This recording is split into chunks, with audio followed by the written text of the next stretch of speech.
friends, Kim Skinner here with a video for Cat Scrappiness. Today I'm going to make two little gift bags. I love to have gift bags around in the spring, and I'm not using special gift card dies. I'm going to use this really pretty stitched heart tags die. I love this. You can see it actually cuts out the heart and it cuts it out as a rectangle, and then it puts lots of beautiful stitching detail around the heart and around the outside of the rectangle. There are two sizes. I love the smaller size for the tag, so I'll make sure I cut that out too. And then I pulled out these really pretty fancy scalloped stitched rectangle dies. I love that I have a choice of sizes here. I can use all different sizes, and I want to make a gift bag out of that too, because these aren't gift bag dies. Like, this is a great way to use what you have and stretch your stash by doing more things with it. Now, I did pull out the friendship greeting stamp set and the Valentine Quokka. I also pulled out the Spectrum of Love, and here I've gone ahead and done my die cutting. I cut out two of the larger, or the second to largest fancy scallop rectangles. I cut out 3 pieces, 1 inch by 4¼ inches to make up the sides and the bottom. Then I cut out 2 of those large stitched heart tags and 1 smaller one, and I got both of those larger ones out of 1 piece of that Spectrum of Love paper. I also cut 3 purple pieces, 1 inch by 4¼ and you can see I have some hearts left over from punching out my heart tags. So I'm excited about that because that'll make another project. That will be a card or part of a card or something. So I pulled out my score buddy. I'm using my score buddy, and I'm scoring at 1/4 inch, 1/2 inch, and then 3/4. I did all 6 of the pieces, and now I'm just folding them back and forth and using my larger bone folder to really give them a good press. I'm going to do that with all of them. So I flip it one way, score it, flip it the next way, fold and score it. So this is called an accordion fold, or sometimes people call it a concertina fold. It's got a lot of different names. Some people call it a mountain fold. You can see I've got 1 fold going in toward the center, 2 folds going out toward the edge. That's the way I'm going to use them. So I'm putting double-sided adhesive on the outer flaps of all 6 pieces. And again, these are going to serve as the sides and the bottom to my bags, and they're going to adhere those 2 die cut pieces that I cut for each bag. They're going to adhere those together and give you a little room to put a treat in them. Now, these bags will fit like a candy bar or a small chocolate bunny, or even a couple of Peeps, or a small bag of like jelly beans. And here you can see it's almost like an M or a W when I'm done. So I'm going to take off the adhesive covering, and I'm lining this up right along the edge. And I'm laying this down so that that center fold points toward the center of the bag, basically toward the center of that die cut piece. So the center fold goes in, and the 2 outer folds face the outside of the bag. I'm going to go ahead and add the second piece on top of it. So I'm starting with one of the sides. It doesn't matter which one. And I'm making sure I'm getting those 2 bag pieces lined up as I do that. And I actually do it fairly slowly so that I don't mess up the tape, because this tape is unforgiving. The double-sided adhesive tape is unforgiving. Once you stick it down, it's down. So I'm doing the same thing. And here I'm tucking, I'm going to do the 2 bags slightly differently here.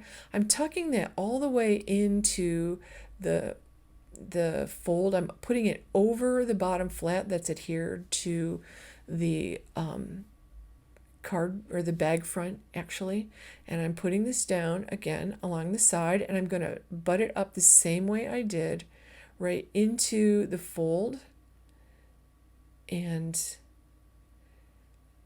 adhering it along the edge. I make a lot of my own little gift bags and gift boxes, and I really like doing this. Like, I feel like I get extra value for my rectangle dies and my square dies, and dies like this one. Like, this is a special die set, the Stitched Heart Tags die set, and dies are expensive. So use them for more than what they were designed for. So I'm adding a little drop of glue, and you'll see this better on the next corner at the bottom, and I'm overlapping it. See me folding in that center fold of the bottom, and I want the side center fold to be below the center fold of the bottom. I'm just going to put a drop of glue between the two and just hold it down. I'll dab up any excess glue with my microfiber cloth just to make sure it stays tidy, although that glue dries clear and matte, which is really nice. And it dries pretty quickly too, so I just have to hold it for a few seconds, and then I'll go ahead and remove the backing paper from the other sides of my tape, from the bottom piece and the other side piece, and I will just fold it over and very carefully tuck as I go, tucking the bottom into the side piece and just pressing down with my finger. I don't press down till I'm sure I have it where I want it.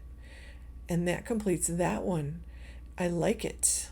I really like it. I think that it's super fun, and it does not stand up. You need to have at least 2 or 3 inches in width on those accordions to give it enough support to stand up, and you can do that. Like, you absolutely can do that. I'm going to do the same thing to the blue one, but I decided to start at the bottom this time because I want the bottom to actually open a little bit wider than the one on the purple gift tag. So I did the same thing. The adhesive part folds in, and then the middle fold goes toward the center of the bag.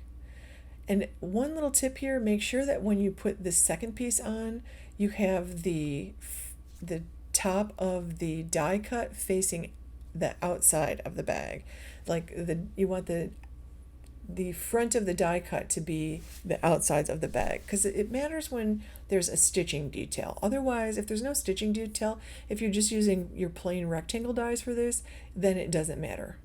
And if you don't have rectangle dies, yes, you can do this on you can just cut 2 rectangle panels on your trimmer. That's all you have to do.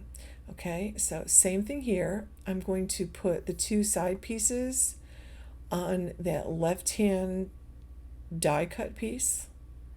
And notice that I'm just butting it up to the edge of the bottom accordion there.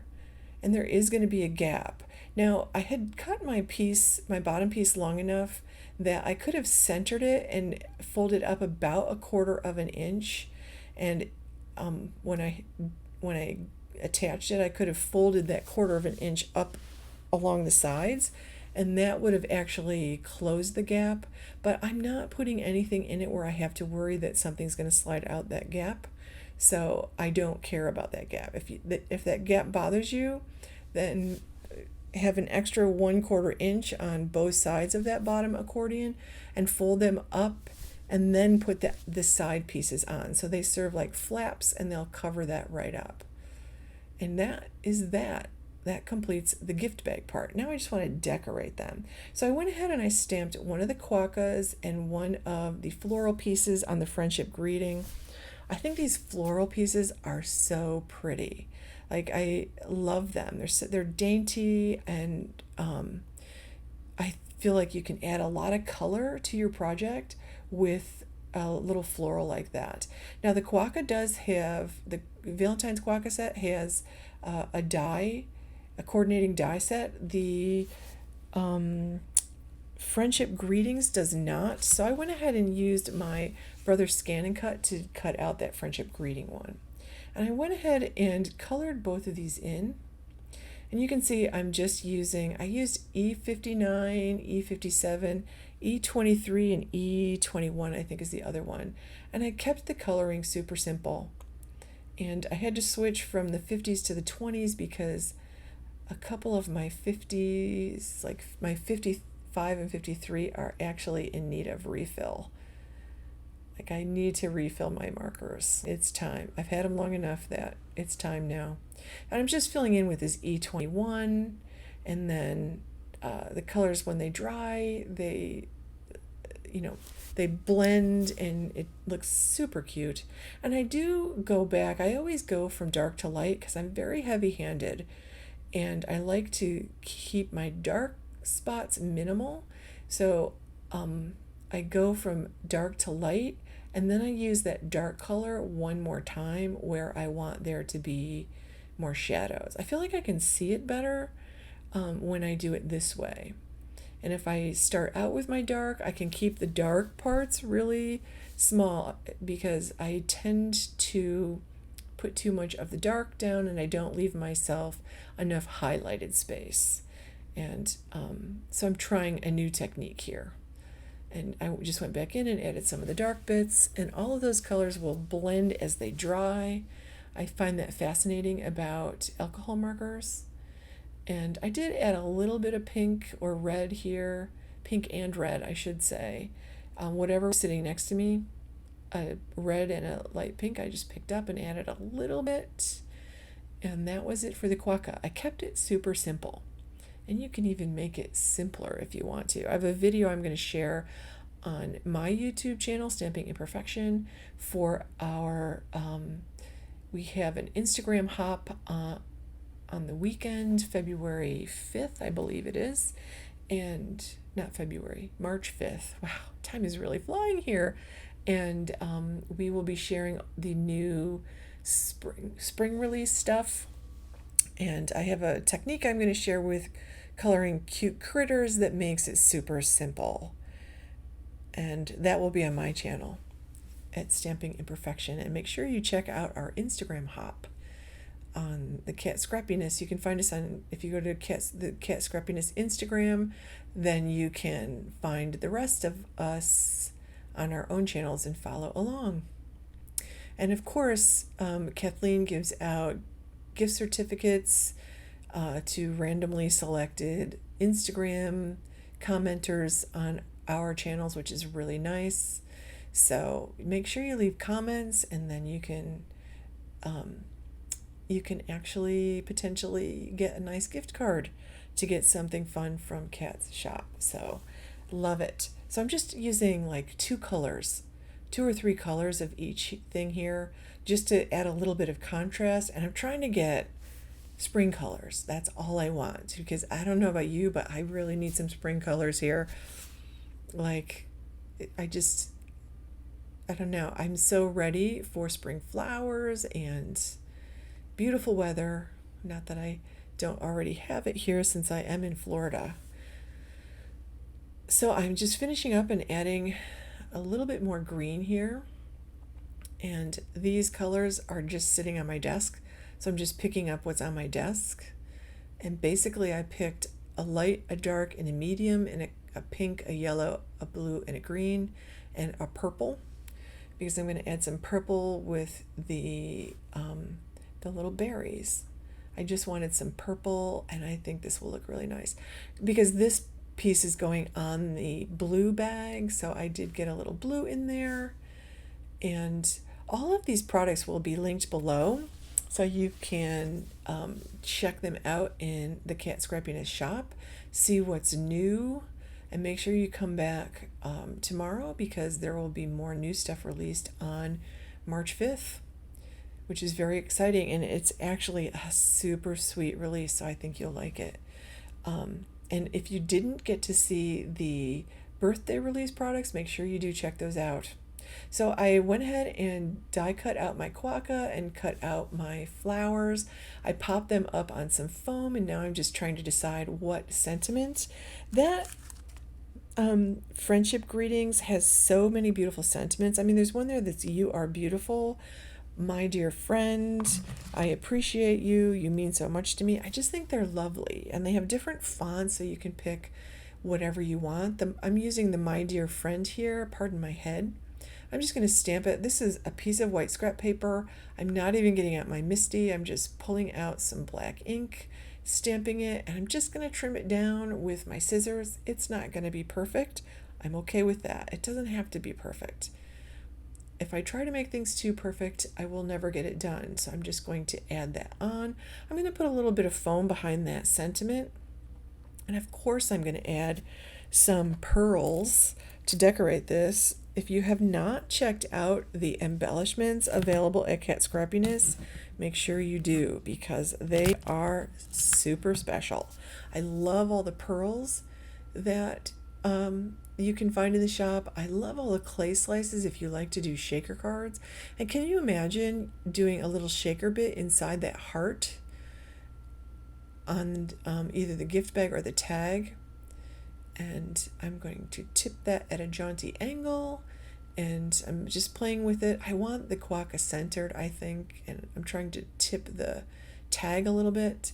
And I'm deciding that I think I want to fill in, I'm going to glue the pink heart that came out of that tag right back in, because I think I want to just completely fill that in. So I'm adding some foam adhesive here. This is a 1/8 inch piece of foam. Kat's got such a nice variety of adhesives in her shop, and having the different sizes of the foam adhesive is really nice, because some things you really need that 1/8 inch adhesive. It's like treating yourself to something special. So I went ahead and put some pearls. I used peach pearls on the blue bag, and the Midnight Fandango on this one. They're multicolored purple dots, and you can see I did go back and add that heart. I decided it needed just a little something more, so I pulled off the little tiny flower stamp from the Valentine Quokka. I say this every time, I love when stamp designers include little stamps like this, because every now and then you just want one little thing more. This was perfect. So I'm just pulling out those same markers that I have been sitting on my desk since I started using spring colors for everything, and I am just filling it in and just adding some color. And I love that little detail. That was just what I felt like it needed. So there you go. There are my 2 containers. I would love it if you give this video a thumbs up, and make sure you subscribe to the channel.